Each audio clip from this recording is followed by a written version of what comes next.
شاد study hub channel میں آپ کا استقبال ہے۔ میں محمد دلشاد تیسری جماعت کے نصاب میں شامل NCERT کی کتاب ابتدائے اردو کا دوسرا سبق لے کر آپ کی خدمت میں حاضر ہوں۔ اس سبق کا عنوان ہے طوطے کی چالاکی۔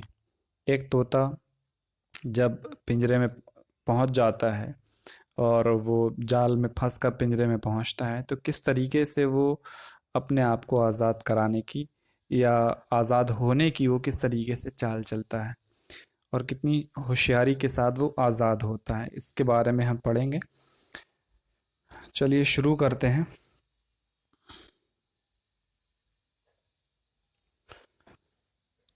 عرب کے ایک سوداگر نے ایک طوطا پالا تھا، بہت خوبصورت اور اچھی آواز والا طوطا۔ سوداگر پرندوں کی بولی جانتا تھا اور طوطے سے میٹھی میٹھی باتیں کیا کرتا تھا۔ ایک بار سوداگر ہندوستان کے سفر کے لیے تیار ہوا۔ اس نے اپنے تمام نوکروں اور چاکروں سے پوچھا،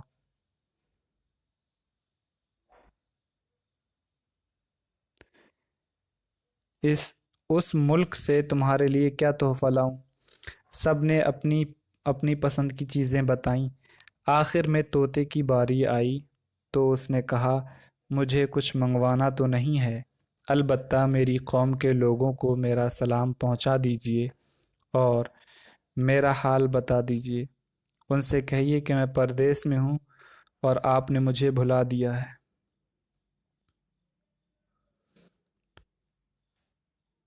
قسمت نے مجھے قید میں ڈال دیا ہے۔ آپ آزاد ہیں اور باغوں کی سیر کرتے پھرتے ہیں۔ میں رات دن وطن کی اور آپ کی یاد میں تڑپتا رہتا ہوں۔ اس قید سے رہائی کی کوئی صورت ہو تو مجھے بتائیے،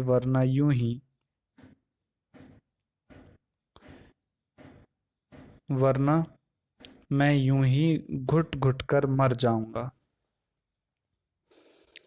طوطا اپنا یعنی اس کو کس چیز کی ضرورت ہوتی ہے، اسے کچھ منگوانا نہیں ہوتا، لیکن وہ اپنا پیغام اپنے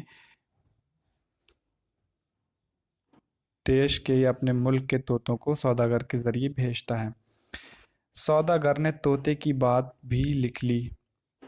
جب وہ سفر کرتے کرتے ہندوستان کی سرحد میں داخل ہوا تو اسے طوطوں کا ایک جھنڈ نظر آیا۔ اس نے اپنی سواری روکی اور طوطے کا سلام و پیام پہنچایا۔ پیام سنتے ہی ان طوطوں میں سے ایک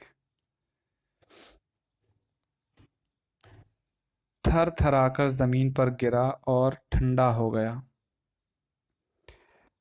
سوداگر کو بہت افسوس ہوا کہ اس نے یہ پیغام کیوں پہنچایا۔ شاید یہ طوطا اس طوطے کا عزیز تھا، اسی لیے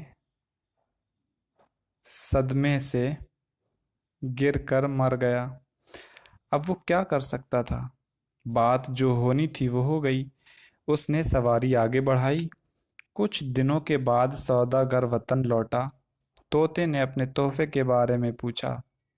سوداگر نے کہا، اس سلسلے میں مجھے بہت رنج اٹھانا پڑا اور تمہاری بات کہہ کر میں بہت پچھتایا۔ آخر ایسی کون سی بات تھی جس سے آپ کو صدمہ اٹھانا پڑا؟ طوطے نے پوچھا۔ سوداگر بولا، پیڑ پر طوطوں کا ایک جھنڈ بیٹھا ہوا تھا۔ جیسے ہی میں نے تمہارا سلام و پیام پہنچایا، ان میں سے ایک طوطے کا برا حال ہو گیا، اس کا دل پھٹ گیا، وہ کپ کپ کر زمین پر گر پڑا اور ٹھنڈا ہو گیا۔ سوداگر کے طوطے نے جو یہ ماجرا سنا تو وہ بھی اسی طرح کپ کپایا، پنجرے میں گر پڑا اور ٹھنڈا پڑ گیا۔ سوداگر یہ دیکھ کر بہت رنجیدہ ہوا، دانتوں سے انگلیاں کاٹ لی، رونے دھونے لگا اور اپنے آپ کو ملامت کرنے لگا۔ ہائے، میں نے یہ کیسی غلطی کی؟ اگر میں یہ بات نہ کہتا تو کیا حرج ہو جاتا؟ سوداگر نے رو دھو کر طوطے کو اٹھایا اور پنجرے سے باہر پھینک دیا۔